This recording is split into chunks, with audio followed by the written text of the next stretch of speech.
अज्ञान आता है रावण से।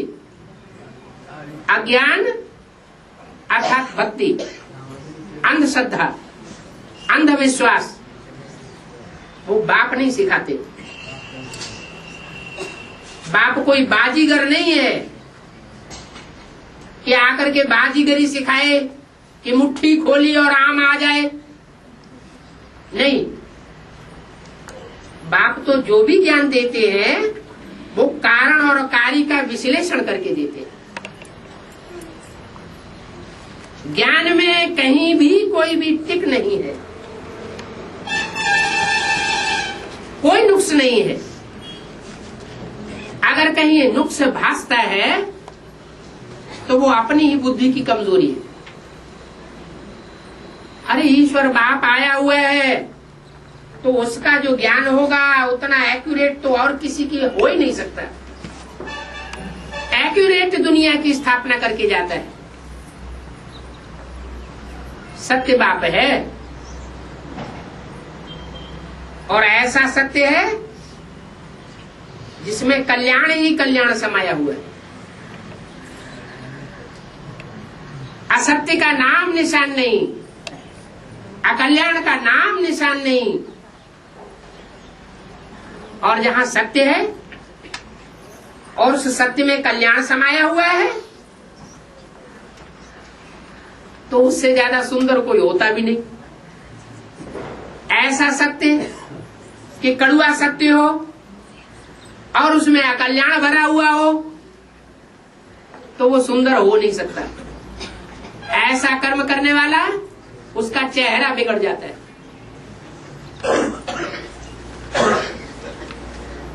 जैसे कोई कसाई का काम कर रहा हो और खांडा लेकर के गाय के पीछे पड़े और गाय भाग जाए, कोई रास्ते में मुड़ करके और वो किसी व्यक्ति से पूछे गाय किधर गई और वो बताते गाय जो है इधर गई, सच्चा सच्चा बता दे, तो वो सत्य है या असत्य है? उसको क्या कहेंगे, कल्याणकारी है या कल्याणकारी है? वो सच्चा सच्चा बता दे गाय इधर गई है,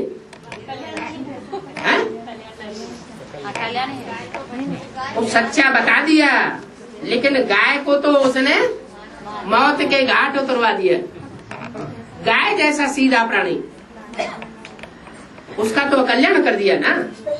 तो वो सत्य सत्य नहीं है, वो सत्य अकल्याणकारी सत्य है। इसलिए ऐसे सत्य को स्वीकार करने वाला और ऐसे सत्य को बताने वाला दोनों ही पापी की लिस्ट में।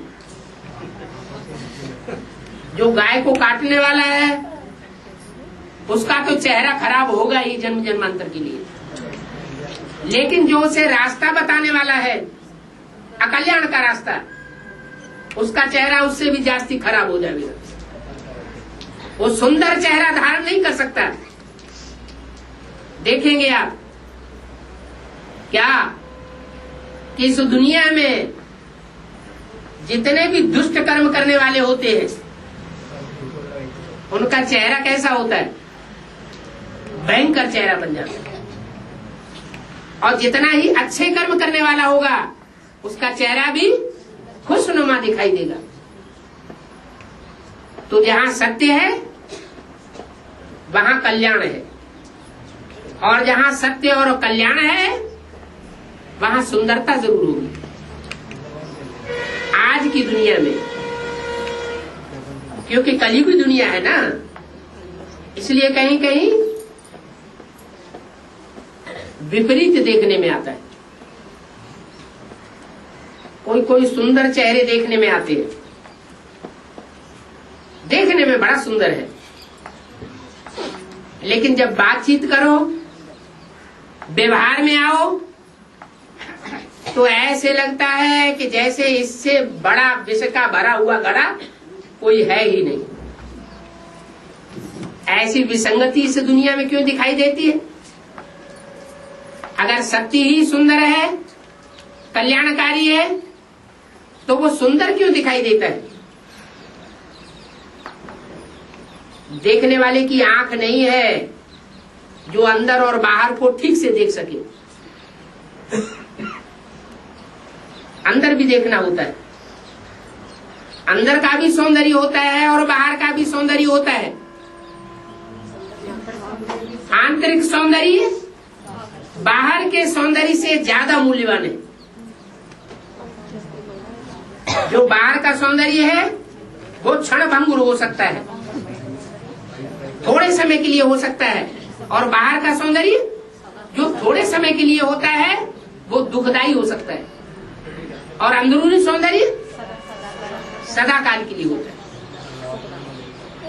तो अंदर और बाहर दोनों एक होना चाहिए या अलग अलग होना चाहिए? अलग अलग होना चाहिए, एक होना चाहिए। अगर बाहर से भी सुंदरता है, आंतरिक सौंदर्य में भी सुंदरता है, तो वो सुंदरता है और वही सुंदरता सत्य है, और जो सत्य है वही सुंदरता कल्याणकारी है। इसलिए नाम दिया गया है सत्यम शिवम सुंदरम। जो सत्य है वही शिव है, जो शिव है अर्थात कल्याणकारी है वही सुंदर है। शिव से जास्ती सुंदर और दुनिया में कोई हो नहीं सकता। हाँ, उसको शिव बाबा कहेंगे, कोई बिंदी बाबा नहीं।